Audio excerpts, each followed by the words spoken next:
Hello everyone. Before we discuss the new financial model or introduce the new financial model, let's accumulate the facts in chapter 5 um, of our discussion in the previous chapters. In the first chapter, we have two two points.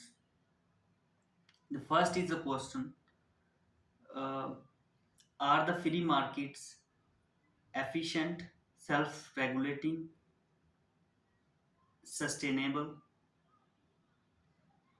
or should the government intervene at the time of imbalance between the market forces?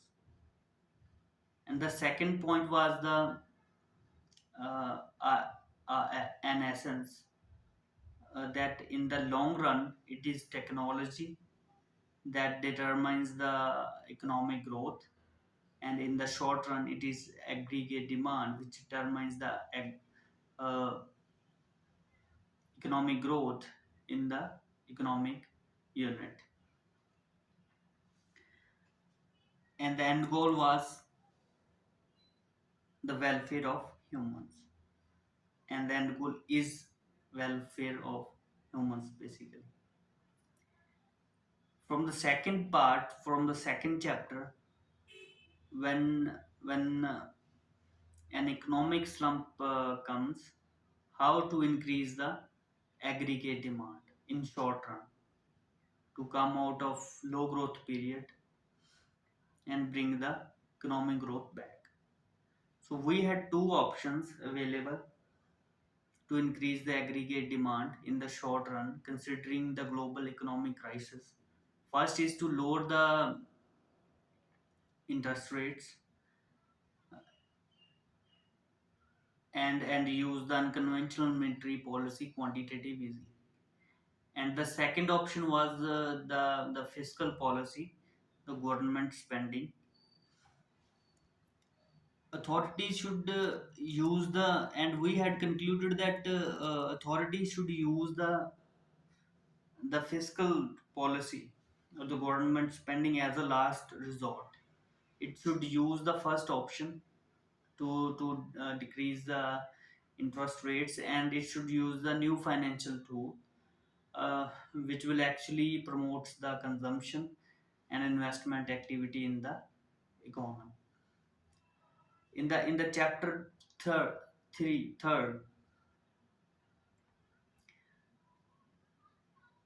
there are two important cases where for the central bank's decision to increase the interest rate.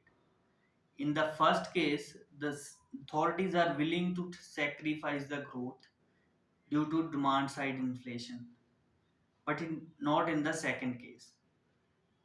A reason for first case is demand side inflation, which is basically the result of low interest rate and high liquidity. But in the second case, where the interest rate is for the financial stability, for the exchange rate stability, and to fight the stagflation, the employment and economic growth is equally important. So in the present financial model, the increase in interest rate reduces the consumption as well as investment activity. So the reduction in economic growth and the employment is obvious. Employment will decrease. This problem can be solved by the new financial model, in which specific sectors can be targeted for the growth and employment even in the high interest periods, and central banks can fight the inflation by increasing the interest rates and the present tools as well. And in the fourth chapter, um we had again two important points, that in the current present model, uh, The option of saving gives a choice to individuals and firms to save a part of income for future and not to consume it currently. This reduces the consumption level in the economy, so decreases the aggregate demand in short. And it's long term saving. The second point, it's long term saving, which is important for being used as an investment. So from the above above facts, it is clear that monetary policy plays an important role during the economic slump and high growth period, high inflationary period. But there are cases when monetary policy fails to do much uh, in the in the economic slump or low growth period. It fails to increase the aggregate demand. For example, in Japan's case, the tight monetary policy reduces the aggregate demand and reduces the the em, uh, employment basically, uh, which uh, which uh, which sometimes, or in the second case, the central banks want it to stay, want the employment generation in the economy. So so investment so the government should use the fiscal policy as a last resort. So now suppose we want to affect the aggregate demand in short run.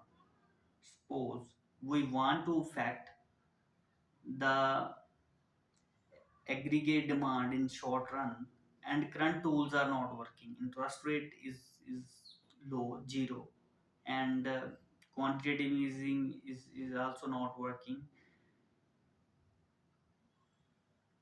The income is equal to consumption plus saving. We want to increase the consumption. So can we encourage individual to reduce the saving and consume as much as possible in the short run to increase the aggregate demand? But the saving is equal to investment. We know that it's long term saving from chapter 4, second point. It's long term saving which are good and available for the investment, not the short term. So we can affect the short term savings to decrease the aggregate demand. We want to increase the consumption, so to increase the aggregate demand, but we want the investment.